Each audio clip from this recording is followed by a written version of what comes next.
A day in my life as a young, hardworking na pango. Hello, it's me, Annie again po. At eto nga, nahirapan ako mag-move on sa bakasyon. Kasi kung papipiliin ako, ikaw lang yung pipiliin ko. Char! Ngayong araw, ngayong gabi, bukas at magpakailanman. Char! Magsiseryoso na talaga ako, promise, sa'yo. Hoy, Char! Eto na, simulan natin sa mama natin. Yung nanay na walang katulad. Kaya hindi ko ito ma-voice over, baka hindi ko mapigilan yung sarili kong mahalin ka. Hindi ko mapigilan yung sarili ko, baka maiyak ako. Tapos, yung mga sasabihin ko, wala nang connect dun sa video. Ito na talaga, seryoso na ako. Kung may sapat akong pera, mas pipiliin ko mag-stay sa'yo. Char, ano ba yan? Mas pipiliin ko mag-stay sa Quezon. Kasama ka. Kasama si Papa, si Buyan, si Mama, at yung mga mahal ko sa buhay. Ang bilis ng oras, nag-fast forward agad, balik na naman sa realidad na to. Ba't kasi hindi ako pinanganak para sa'yo? Char. Tingnan nyo yung nasa video. Yung bahay namin, tinutukudan na ni Papa. At mukhang bibigay na talaga siya. Nire-relax ko lang yung sarili ko, pero problemado talaga ako. Pero dahil naman kita, nakakalimutan ko. Gusto ko na kasi mag-stay sa piling ko. Char. Gusto ko na mag-stay sa amin. Samahan mo kaya ako. Pares tayo magutom doon. Tapos gusto ko din, habang tumatanda si Mama at Papa, gusto ko kasama ko sila. Ang drama. Kung pwede lang, huwag muna tayong umuwi. Kung pwede lang, wag na tayong umalis. Kung pwede lang, wag na tayong magtrabaho ng malayo sa kanila. Matagal ko nang ginawa yun. Pero dahil nga gigiba na yung bahay namin, mas kailangan kita. Mas kailangan kong maging masipag. Para sa future natin. Unang-una, para sa sarili ko. Kay Mama, kay Papa, at sa dalawa kong kapatid. At lahat ng mahal ko sa buhay. May pangarap ako para sa inyo. Pero mas pangarap kita.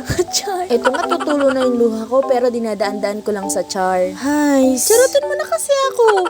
Ilang days din yung nakalipas bago ko ditong video na to. Natagalan din ako bago mag-voice over. Kasi pag nakikita ko yung mga alaala, alaala natin, yung mga picture, videos, nakasama sila, nalulungkot ako. Hindi ko feel mag-voice over ng malungkot. Parang gusto ko nang mawala. Pero dahil pangarap kita, ilalaban kita.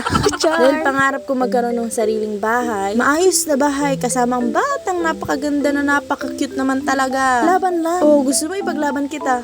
Kung pwede nga lang balikan ang pagiging bata, babalikan ko naman talaga. Patawa-tawa lang, paiyak-iyak lang, naiinis pag puno na ng pupo ang pampers, iiyak pag gutom, nalulungkot kapag namimiss ka.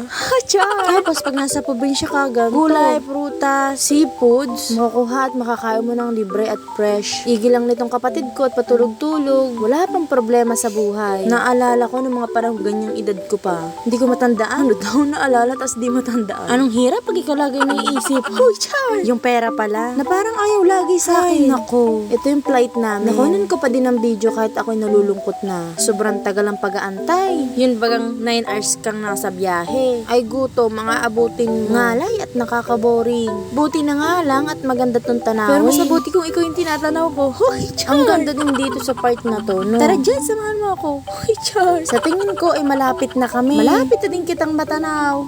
Ito nga yung bundok ng Makiling. Kitang-kita nyo naman. Tapos, eto ako, iniisip ka.